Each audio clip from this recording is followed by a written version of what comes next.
BBS first year में सबसे ज़्यादा कंफ्यूजन रहता है बुक्स को लेके। उसमें सीनियर्स, टीचर्स, यूट्यूब, हर कोई आपको डिफरेंट डिफरेंट बुक्स बताते हैं, जिसकी वजह से एंड में जाके आप कंफ्यूज हो जाते हो।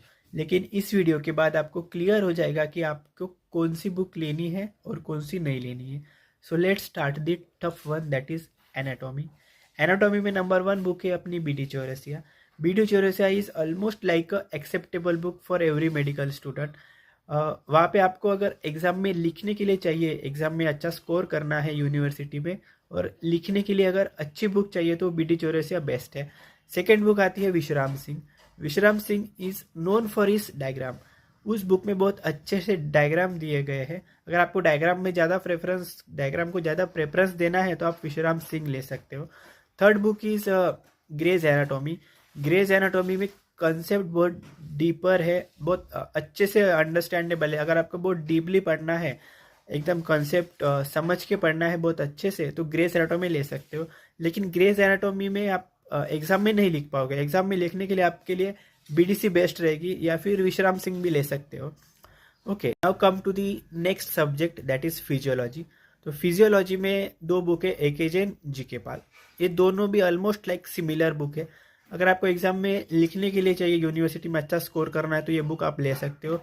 बहुत अच्छे से कंसेप्ट दिए गए हैं, लेकिन आपको थोड़ा स्टार्टिंग से पढ़ना पड़ेगा इसको। सेकेंड बुक इज अपनी सेम्बुलिंगम। सेम्बुलिंगम बुक में नोट कंसाइज्ड है only for exam point of view. Exam में आपको बस स्कोर ही करना है, और बहुत लेट पढ़ाई स्टार्ट कर रहे हैं तो सेम्बुलिंगम बेस्ट रहेगी। और थर्ड बुक है अपनी Guyton. Guyton is a gold standard book for physiology. वहाँ पे कंसेप्ट बहुत अच्छे से दिए गए हैं, बहुत बेसिक लैंग्वेज, अंडरस्टैंडेबल लैंग्वेज में दिए गए हैं। एक एक पॉइंट आपको बहुत अच्छे से समझाया गया है, लेकिन आपको एग्जाम में नहीं लिख पाओगे उसको पढ़ के। उसको लिखने के लिए या तो आपको खुद के नोट्स बनाने पड़ेंगे, या सेम्बुलिंगम या एके जैन, जीके पाल जैसी कोई बुक पढ़नी पड़ेगी। थर्ड है बायोकेमिस्ट्री। बायोकेमिस्ट्री में अपनी पहली बुक है अपनी वासुदेवन। वासुदेवन में आपको डे 1 से पढ़ना पड़ेगा। थोड़ी लॉन्ग बुक है, लेकिन कंसेप्ट बहुत अच्छे से दिया है। अगर आप डे 1 से पढ़ाई स्टार्ट करते हो तो ये आपके लिए अच्छी रहेगी। आप एग्जाम में लिख भी पाओगे, कंसेप्ट भी समझ पाओगे, और नीट पीजी के लिए भी आपके लिए हेल्प हो जाएगी इसको पढ़ के। सेकेंड बुक आती है सत्यनारायणा।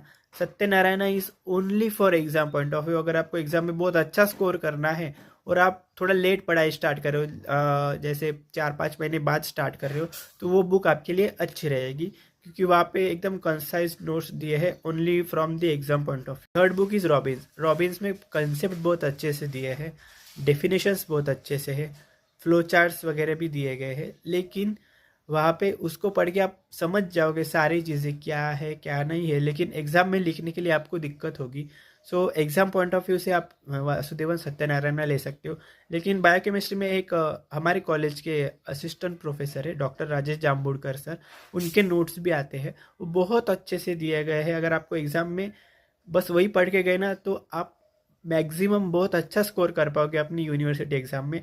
और मोस्ट ऑफ द स्टूडेंट वही प्रेफर करते हैं अपनी बायोकेमिस्ट्री के लिए। At the end of the day what matter is कि आपको एक सोर्स लेना है, वेदर इट इज़ एनाटॉमी का, बायोकेमिस्ट्री या फिजियोलॉजी का, कोई भी एक बुक लो, उसको मल्टीपल रीडिंग दो। अगर ऐसा करोगे तो आपको कोई भी बुक पढ़ के अच्छे से अच्छा स्कोर कर पाओगे। सो stick with one source and multiple reading, that's the key point of this video. Thank you so much for watching.